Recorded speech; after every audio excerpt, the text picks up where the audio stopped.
நாட்டிய கலையின் ராஜாவாக திகழும் நடராஜ பெருமான் தனது அழகிய திருநடனத்தை பஞ்ச சபைகளில் நடத்தி காட்டியது அனைவருக்கும் தெரிந்த நிலையில், அகத்திய முனிவருக்காக அவர் எங்கே திருநடனம் ஆடினார், அந்த சபையின் பெயர் என்ன என்பதை பற்றி தெரிந்து கொள்வோம். சிவபெருமானின் 64 மூர்த்தங்களில் நடராஜர் வடிவமும் ஒன்றாகும். பிரபஞ்சத்தின் இயக்கம் நடராஜரின் நடனத்தையொட்டியே இருப்பதாக இன்றைய விஞ்ஞானிகள் கண்டுபிடித்துள்ளனர்.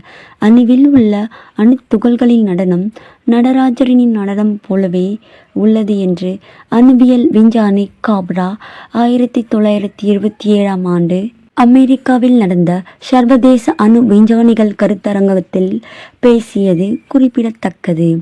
விஞ்ஞானிகள் நவீன உபகரணங்கள் மூலமாக கண்டதை 5000 வருடங்களுக்கு முன்பே திருமூலர் கண்டறிந்து திருமந்திரத்தில் கூறியதை விஞ்ஞானிகள் இன்று வரை ஆச்சரியமடைந்துள்ளனர்.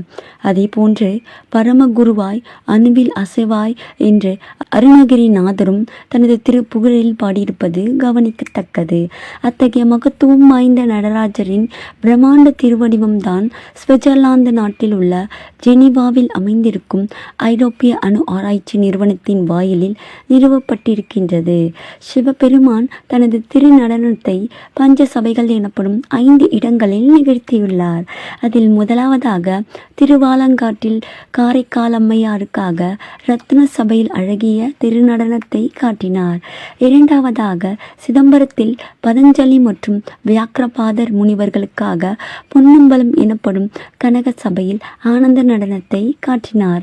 மூன்றாவதாக மதுரையில் பாண்டிய மன்னனுக்காக வெள்ளியம்பலம் எனப்படும் ரஜத சபையில் திருநடனத்தை காட்டி அருளினார். நான்காவதாக திருநெல்வேலியில் சித்தர் ஒருவருக்காக தாமிர சபையில் அழகிய திருநடனத்தை காட்டினார். ஐந்தாவதாக குற்றாலத்தில் உள்ள சித்திர சபையில் இறைவனே ஓவியம் வடிவில் நடனம் ஆடுவதாக ஐதீகம். இந்நிலையில் திருப்புணவாசலில் சிவபெருமான் நடனமாடும் சபை சிவஞான சபை எனப்படுகிறது. சிவபெருமான் கூறியதன் பேரில் தென்கிழக்கு சென்ற அகத்தியருக்கு திடீரென இறைவனின் திருநடனத்தை காண வேண்டுமென்ற ஆவல் ஏற்பட்டது. அதையடுத்து சிவபெருமானிடம் தனக்காக இறைவனின் நடன காட்சியை காட்டியருள வேண்டும் என்று அகத்தியர் கோரிக்கை விடுத்தார். அதன் பேரில் இந்த சிவஞான சபையில் அகத்தியருக்காக சிவபெருமான் தனது நடனத்தை காட்டி அருளினார். இங்கு மேற்கு பிரகாரத்தில் உள்ள குருந்த மரத்தின் அடியில் அகத்தியர் வணங்கிய லிங்கம் உள்ளது. திங்கட்கிழமைகளில் மட்டுமே இந்த லிங்கத்திற்கு பூஜை செய்யப்படுகின்றது. பிற நாட்களில் இவர் 3 நிலையில் இருப்பதால் 3 நிலை முனீஸ்வரர் என்று அழைக்கப்படுகின்றார். புதுக்கோட்டை மாவட்டம் ஆவுடையார் கோயில் அருகே கடல் மற்றும் ஆற்றின் புனலில் அமைந்திருக்கின்ற காரணத்தால் திருப்புணவாசல் என்று பெயர் ஏற்பட்டதாக கூறப்படுகின்றது.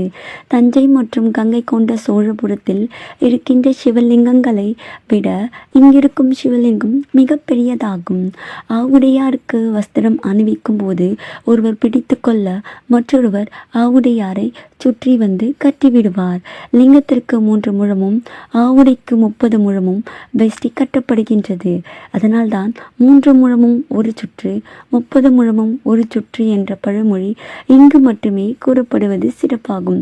சிவபெருமானின் திருநடன சகட்சியை பார்த்து கொண்டிருந்தால் எத்தகைய ஆனந்தமாகவே இருக்கும்.